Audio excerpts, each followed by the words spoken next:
Pour un nouveau numéro de Washington Forum, coup de projecteur cette semaine sur la situation politique tendue en République démocratique du Congo, avec en ligne de mire les prochaines élections présidentielles et législatives. Après une semaine de fronde anti-Kabila, le gouvernement congolais a fait marche arrière sur un article litigieux de la nouvelle loi électorale. Mais ce revirement signifie-t-il la fin de la crise ?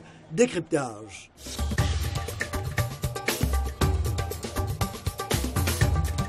Washington Forum. Bienvenue et mille merci de votre fidélité à la VOA. Nous entendrons les différents sons de cloche dans le dossier congolais dans quelques petites minutes. D'emblée, un récapitulatif des émeutes et manifestations meurtrières de la semaine dernière dans les rues de Kinshasa et d'autres villes du Congo. Bilan 13 morts d'après le gouvernement, 42 selon l'ONG FIDH. Au bout du compte, le régime de Joseph Kabila a abandonné le passage le plus contesté de la nouvelle loi électorale en vigueur depuis dimanche. Le compte-rendu de Lionel Gaïma. Retour au calme depuis lundi en RDC après les 4 jours de protestation à l'appel de l'opposition contre l'article 8, alinéa 3 de la réforme électorale. Une disposition litigieuse qui conditionnait la prochaine élection présidentielle au recensement général de la population. Pour les opposants, ce n'est qu'une manœuvre pour permettre au président Joseph Kabila, au pouvoir depuis 2001, de prolonger son mandat alors que la Constitution lui interdit de briguer un nouveau quinquennat. Mais volte-face dimanche, les députés ont voté la nouvelle loi électorale en enlevant le très controversé alinéa. L'annonce est venue du président de l'Assemblée nationale et membre du parti présidentiel, Aubin Minakou. Dès le départ, il n'était nullement question de contourner la Constitution. Et le retrait de cet alinéa signifie notamment ce qui suit. Toutes les dispositions de la Constitution de la République, notamment celles concernant les délais d'organisation des différentes échéances, celles concernant la nécessité d'identifier les nationaux, etc. Je dis bien toutes les dispositions de la Constitution doivent être respectées par toutes les institutions de la République.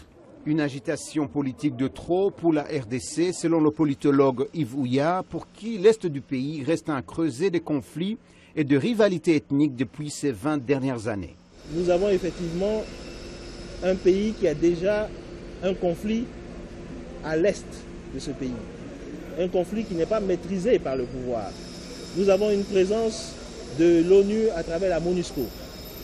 Et nous avons effectivement aussi un pouvoir qui est en place depuis le départ de Mobutu et qui aujourd'hui ne veut laisser aucune possibilité à son opposition de pouvoir effectivement gérer le pays. Et c'est ce problème, à mon sens, qui aujourd'hui est en cours dans toute l'Afrique et qui va soulever des soubresauts au niveau effectivement politique. La plupart des 65 millions de Congolais vivent dans la pauvreté malgré toutes les richesses naturelles du pays, or, diamants, cuivre, cassitérite, coltan, mais d'après les ONG, leur exploitation est entravée par la corruption et les guerres. Pour plusieurs dirigeants de l'Afrique de l'Ouest et centrale arrivant à la fin de leur mandat, la RDC pourrait créer un précédent important. Mais le départ forcé en octobre du Burkinabé Blaise Compaoré, après la tentative d'abolir les limites constitutionnelles, fait aussi réfléchir. On n'aura pas une cascade de révoltes. Ce que moi je vois, c'est plutôt qu'il y aura des révoltes en fonction des pays et en fonction des périodes. Après les récents événements meurtriers en RDC, Washington et l'ONU ont réitéré leur appel au gouvernement de Kabila de tenir des scrutins présidentiels et législatifs dans les délais prévus. Merci bien Lionel. Voilà l'heure maintenant d'entrer dans le vif du sujet avec nos invités. À Bruxelles, Nicole Toumba-Boatia, porte-parole en Belgique de Vital Kamerhe, président de l'Union pour la nation congolaise, l'UNC, un des plus importants partis d'opposition en RDC. Madame Boatia est également professeure de droit. Dans l'État américain du Massachusetts, Gilbert Okoko Kalonda, secrétaire national du Mouvement pour la solidarité, la démocratie et le développement, le MSDD de Christophe Latundula, député de la majorité présidentielle. Gilbert Kalonda qui nous rejoint via Skype de Boston. De la Brookings Institution, ici même à Washington, Michael O'Hanlon, directeur de recherche du programme de politique étrangère au sein de ce think tank américain. Gilbert Kalonda, évidemment avec moi sur ce plateau, un nouveau collègue de la VOA, Eddie Isangu. Gilbert Kalonda, question directe. Y a-t-il eu un complot politique ourdi par la majorité gouvernementale pour maintenir Kabila au pouvoir au-delà de 2016 par le truchement de ce fameux article 8, comme l'insinue l'opposition congolaise? Merci Jacques et merci à toute l'équipe de VOA qui nous associe pour participer au débat de ce jour. D'entrée de jeu, laissez-moi d'abord saluer nos compatriotes, tous les Congolais de la majorité tout comme de l'opposition, qui ont tout fait dans les deux chambres, Assemblée nationale et Sénat, pour que nous puissions arriver à ces compromis, qui est la volonté exprimée par notre peuple à travers les revendications, mais aussi qui nous a interpellés pour que nous puissions ensemble respecter la Constitution congolaise, parce qu'aucune loi ne peut être au-dessus de loi de la République, de la Constitution qui est la loi fondamentale. Et par conséquent, nous nous réjouissons de l'accalmie qui est arrivée à Kinshasa, mais aussi nous profitons aussi de l'occasion pour présenter nos condoléances à toutes les familles qui ont perdu les leurs pour que en fait la démocratie émerge dans notre pays. À ces gens-là, nous leur disons nos condoléances les plus sincères. Et nous disons encore une fois que plus jamais ça, à la République démocratique du Congo, nous avons fait couler beaucoup de sang. Je comprends parfaitement, plus jamais ça. Effectivement, ouais. Je comprends. Vous savez, cette émission va passer très vite, donc alors je vous demanderai de répondre vraiment très rapidement. Alors, la question que je vous ai posée, est-ce que c'était une manœuvre au départ de la part du pouvoir en place?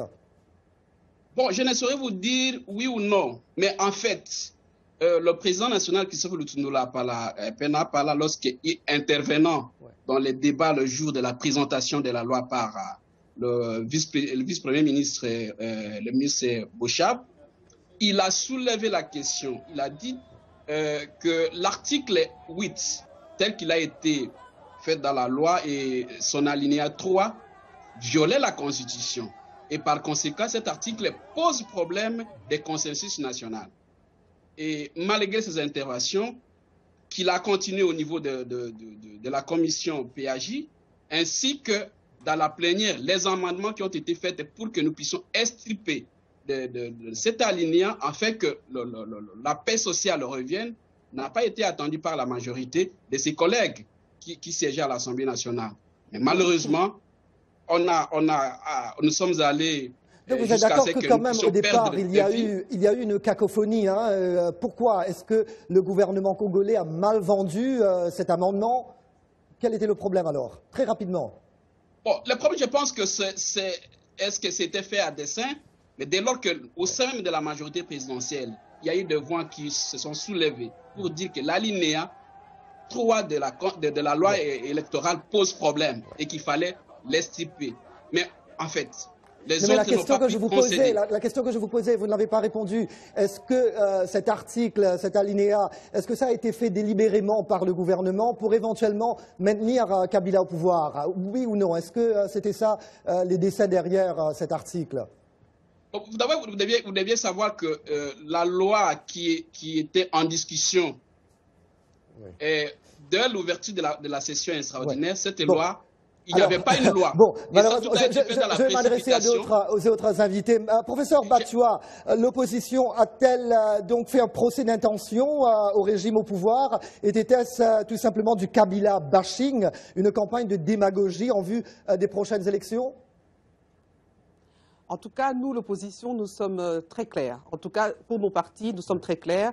C'était des manœuvres dilatoires, des manœuvres, encore une fois, stratégique simplement pour aboutir à un glissement du calendrier électoral. Ouais. Déjà, le professeur Boshab, qui est vice-premier ministre de l'Intérieur, avait subtilement fait un livre, édité un livre qui parlait de l'importance de la révision constitutionnelle. Ouais. Bon, la Constitution a été promulguée depuis 2006 en son alinéa 220, article 220, où il est prévu que M. Kabila doit faire 2 mandats. Ouais. Voilà que le peuple s'est levé avec l'opposition pour dire non à cet article 220. Mais subtilement, étant donné que cet article de la Constitution a été mis au congélateur pendant un temps, voilà que surgit la loi électorale en son article 8, alinéa 3, qui pose problème. Comment est-ce qu'on peut vouloir d'abord faire un recensement? L'élément qui pose problème, c'est le recensement. C'est le recensement. L'opposition n'avait-elle pas elle-même réclamé en 2011 ce recensement de la population? Oui. N'est-il pas important de compter les habitants avant la tenue des scrutins? C'est ça que je dis. Le recensement, nous étions pour le recensement depuis très longtemps. Mais à aucun moment ce recensement a été fait. Mais comment expliquer que simplement à un an et quelques mois de la fin du mandat présidentiel, que ce recensement puisse ressortir? Pourquoi depuis 2011 on ne l'a pas fait? Pourquoi depuis 2006 on ne l'a pas fait? Simplement à quelques moments de la fin du mandat, nous parlons de recensement. Avant les élections, est-il impossible? Impossible. Oui, c'est impossible, monsieur Aristide. C'est impossible. Le Congo est un grand pays avec une superficie gigantesque. On doit d'abord savoir qui est qui. Et à cause de nos frontières poreuses, on ne sait pas qui entre, qui sort. On doit pouvoir identifier ces gens et ça peut prendre maximum 4 voire 5 ans. C'est pour ça que nous avons dit non à cet article-là, à cet article 8. On l'a compris. Michael O'Hanlon, quelle lecture faites-vous de cette situation, manœuvre délibérée du régime Kabila aux campagnes de démagogie de l'opposition? Pour moi, c'est très important que l'élection, que le processus continue d'une façon prévisible, d'une façon propre, puisque le monde entier ne veut pas que Kabila soit le nouveau Mobutu. Ce n'est pas possible. Ce n'est pas quelque chose que le monde puisse tolérer. C'est important qu'il y ait une transition paisible et propre en Congo d'une façon électorale. Et n'importe quel incident qui pourrait ralentir ou prévenir, empêcher ça, c'est très très mauvais pour le Congo, puisque le monde entier va se dire malheureusement, on ne peut pas aider ce pays. Le revirement du gouvernement congolais signifie-t-il la fin de la crise politique? À votre avis, les prochaines élections vont-elles se tenir dans la sérénité en fin de compte? Je crois que la démocratie congolaise, si ça pourrait marcher, ça serait quelque chose que le monde verrait avec grand intérêt. Maintenant, il n'y a pas beaucoup de discussions. Mais si on pourrait avoir une élection qui réussissait à une transition de puissance en Congo, ça c'est très bon et le monde va se rendre compte. Et ça c'est important. Alors, Eddy, dites-nous, quelles sont les lacunes que vient combler cette nouvelle loi électorale? Quelles en sont les nouveautés? En fait, le gouvernement voulait, en initiant cette loi, corriger certaines lacunes. Et parmi ces lacunes, il y a le contentieux ou les litiges électoraux. On n'a jamais organisé des élections au niveau de la base. Donc, selon les gouvernements, la principale raison de cette loi, l'une des principales raisons était de pouvoir permettre aux Congolais de voter au niveau de la base, donc au niveau de chefferie, au niveau de... Donc c'est ça, mais aussi de permettre par exemple aux Congolais qui sont à l'étranger de voter aussi. Ouais. Donc il y avait beaucoup d'autres choses que la loi passée n'avait pas permis de réaliser. Il y a les recensements bien sûr qui a été l'objet de toute la lutte, de toutes les manifestations qui ont eu lieu. Évidemment, c'était dans la proposition, dans les projets des lois que le gouvernement avait initiés. Voilà. Le secrétaire d'État américain était au Nigeria dimanche pour prôner des élections pacifiques avant la présidentielle du 14 février prochain dans ce pays. Mais à propos de la RDC, voici ce que John Kerry m'avait confié en avril dernier. J'espère que Kabila verra qu'il faut tenir par la Constitution. Il faut soutenir ceux qui ont la loi. Et j'espère qu'il verra qu'à ce moment, ce sera peut-être pas avisable d'essayer de changer ça pour se servir lui-même. On verra. Et voilà, le secrétaire d'État John Kerry. Très rapidement, Michael O'Hanlon, vous qui connaissez la RDC depuis l'ère de Mobutu et du Zaïre, l'administration Obama a-t-elle clairement exprimé ce qu'elle attendait des Congolais en vue des élections? Oui, il y a eu beaucoup de tohu-bohu dans cette affaire. Les gens ont donné une perception de l'article 8 qui était complètement erronée. Mais c'est normal parce que le pouvoir appartient au peuple. Et si le peuple ne veut pas d'une option, il est important de respecter l'option du peuple. Et j'espère que le sénateur a compris. Et tout le monde doit comprendre dans le même sens. Je suis très satisfait parce que les sénateurs ont joué à la sagesse ainsi qu'à l'apaisement. Parce que c'était les points d'achoppement. C'est ça qui a brûlé la ville de Kinshasa. Les problèmes de recensement, les Kinois ont constaté ça comme étant un prolongement du mandat présidentiel. On a constaté qu'il y a des innovations dans ce projet qui vient du gouvernement. Notamment, on parle de la question des femmes, on parle de la question du changement de la circonscription du groupement au secteur ou chefferie, mais essentiellement, on parle de la transparence des opérations électorales, du début jusqu'à la fin. Et dans les 90 jours qui précèdent la fin du mandat de Joseph Kabila, les élections doivent être convoquées. À défaut de ne pas le faire, le peuple va se prendre en charge. Je ne pense pas qu'on est avancé, parce qu'aucun problème n'a été résolu. Le problème principal, ce n'est pas en fait de retirer la disposition de la loi qui était controversée. Le problème fondamental, c'est comment créer un consensus, comment créer la confiance entre les Congolais. Washington Forum, le décryptage hebdomadaire de l'actualité et des sujets qui vous touchent dans votre vie quotidienne. Débat en profondeur, interactif, aller au-delà de la nouvelle. Une perspective à partir de Washington sur des questions importantes. De Kinshasa à Abidjan via d'autres capitales mondiales. Washington Forum. Washington Forum. Depuis Washington jusqu'à chez vous, en passant par d'autres parties de la planète, Washington Forum, votre rendez-vous sur la VOA. Voilà, Jacques Aristide de retour avec vous dans Washington Forum. Et tout à l'heure, je vais revenir à cette question que j'ai posée à Michael O'Hanlon avant ce micro-trottoir que nous venons d'écouter.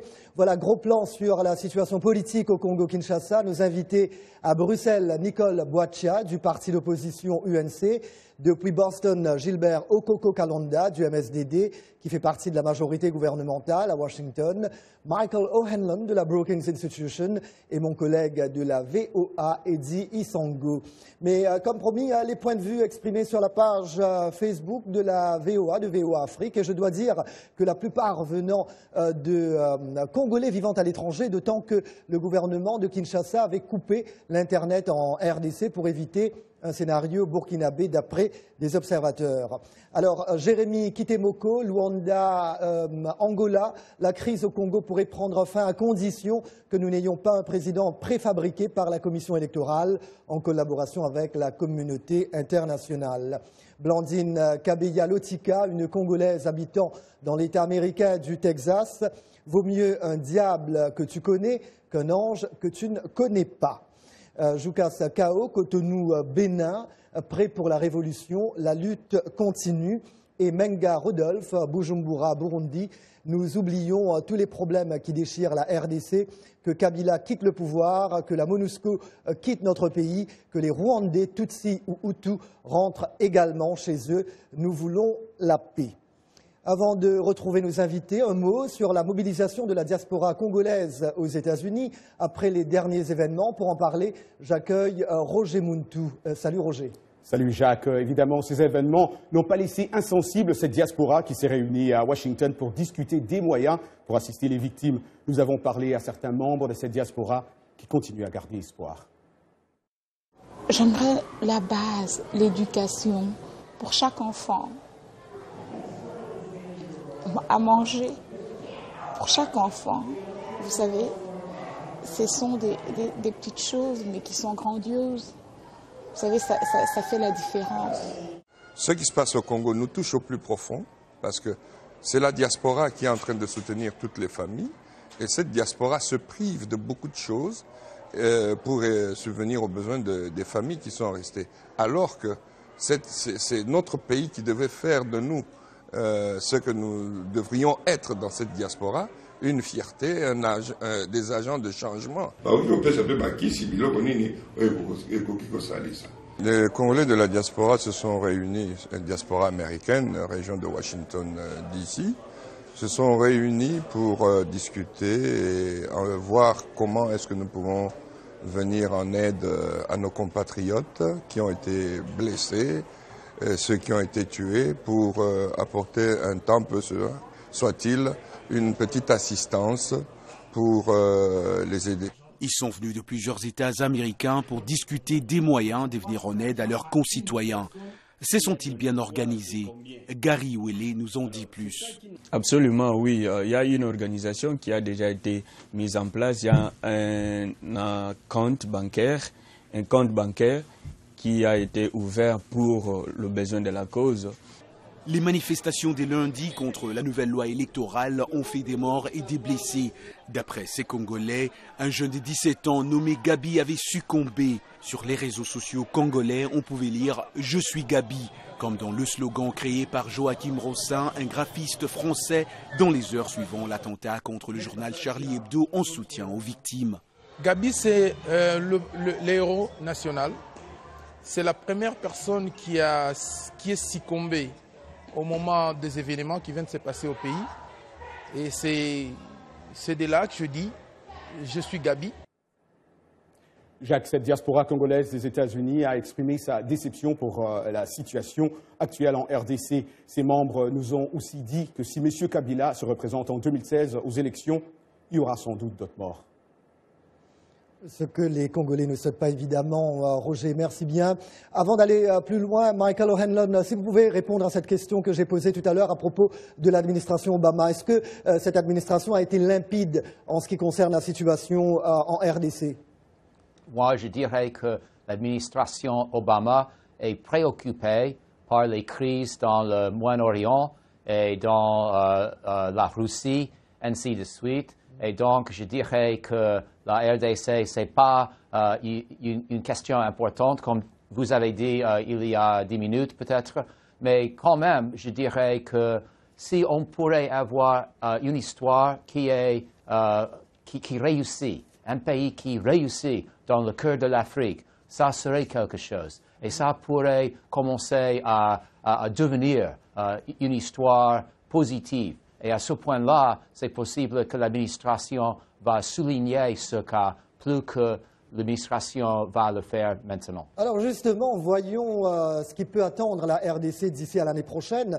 Gilbert Kalonda, l'actuelle majorité se prépare-t-elle à l'après-Kabila? En fait, c'est tout à fait démocratique. Nous sommes une majorité, nous avons un projet de société, nous avons tout ce qu'il faut pour que le Congo continue à suivre notre politique. Mais la question essentielle que nous, au RMSD, nous soulevons, c'est d'abord le processus électoral en question. Est-ce que, bien que la loi a été votée, il reste maintenant la réforme des règles qui régissent les contentieux électoraux. Vous vous rappelez que depuis 2006 à 2011, nous avions eu des élections qui ont été émaillées de beaucoup d'irrégularités. Ouais. Et donc, même si nous sommes de la majorité, nous n'avons pas honte de le dire. Au sein du MSD, nous discutons de ces questions. Donc, si nous voulons réellement une alternance démocratique, si nous voulons réellement que le Congo, j'ai bien suivi mon co-débatteur qui est là, qui dit que les Américains ne sont pas trop intéressés. Mais est-ce que le Congo instable peut-il faire en sorte que l'Afrique soit développée, surtout l'Afrique centrale? Nous ne pouvons pas souhaiter ça. Nous devions ensemble, et les institutions nationales et les institutions internationales, travailler de commun accord pour que le Congo soit un pays fort, un pays démocratique, un pays où le développement peut faire en sorte que les autres pays de la région des Grands Lacs puissent bénéficier. On ne pourra pas aller plus loin là-dedans. Donc, je vais m'adresser maintenant professeur Boacha. Hormis les Tshisekedi et les Kaméré, y aura-t-il également un vent nouveau pour convaincre la majorité des électeurs en RDC?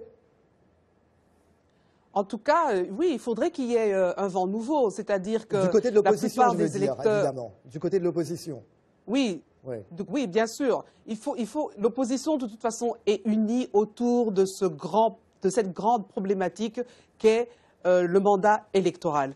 Nulle part dans l'histoire du Congo, on a eu une unité sans pareille des opposants. Nous sommes très fiers de cela. Nous avons mis de côté tous nos égos, égoïstiques et égoïstes, pour pouvoir ensemble dire non à cette loi scélérate. C'est fait. Nous sommes contents. Les élections, si tout se passe bien, auront lieu l'année prochaine. Alors, y a-t-il un candidat que les partis d'opposition pourraient soutenir et qui pourrait proposer un manifeste électoral fédérateur? Mais bien sûr, il y aura un candidat, mais tout ça se fait autour d'un consensus, autour d'un débat, autour d'une convention que l'opposition fera ensemble pour que la meilleure personne qui soit en meilleure position, qui pourra mieux fédérer, c'est celle-là qu'on pourra présenter. Monsieur Kaméré, pour vous, ce sera qui Monsieur Kaméré peut être un candidat comme parmi tant d'autres, tout simplement. C'est comme ça que je peux vous répondre. Voilà. Mais c'est une grosse pointure, tout comme d'autres le sont aussi. On verra qui sera le meilleur. Michael O'Hanlon, pensez-vous que les électeurs au Congo-Kinshasa, aussi bien qu'ailleurs en Afrique du reste, ont le devoir également de mettre fin au culte de la personnalité et d'élire des dirigeants sur la base de vrais programmes d'action? Je crois que la personnalité est très importante, mais c'est également une occasion pour le peuple congolais de se réunir. Je crois que c'est très important que la personne qui gagne présente un programme qui est unifiant, qui est pour le peuple congolais en général. Et ça n'a pas été l'histoire du Congo, de la République démocratique du Congo. Mais vous avez vu la situation au Burkina Faso, donc est-ce qu'éventuellement ça pourrait faire effet boule de neige très rapidement? Oui, c'est ça. Et donc, c'est très important que le processus soit unifiant et que le programme soit pour le peuple entier. Alors, Eddy, très rapidement, si tout se passe comme prévu, quelles sont les dates à retenir dans le calendrier électoral? Voilà, il y a une date qui est dans la Constitution. En fait, ce n'est pas une date fixe, mais concernant l'élection présidentielle, c'est que les élections présidentielles doivent être organisées, ou le scrutin doit être appelé 90 jours avant l'expiration du mandat en cours du président actuel. Mais il y a d'autres dates qui ont été déjà fixées, par exemple le 14 juin, où la commission électorale indépendante doit organiser les élections au niveau de chefferie, au niveau de la base, des secteurs. Il y a le 29 juin, plutôt le 29 octobre au niveau de conseillers urbains et autres. Et finalement, au niveau... Malheureusement, on ne pourra pas tout dire, Eddy, je m'excuse. Mille merci à nos invités. Nicole Toumba Boacha du parti UNC, Gilbert Okoko Kalonda du MSDD, Michael O'Hanlon de la Brookings Institution et mon collègue Eddy Sango. Un petit clin d'œil à B1 TV, notre télépartenaire à Kinshasa. Et bien évidemment, merci à vous, chers amis de la VOA, partout où vous êtes. Merci de nous avoir accueillis chez vous encore une fois cette semaine. C'était Jacques Aristide à Washington. Je vous dis à très bientôt.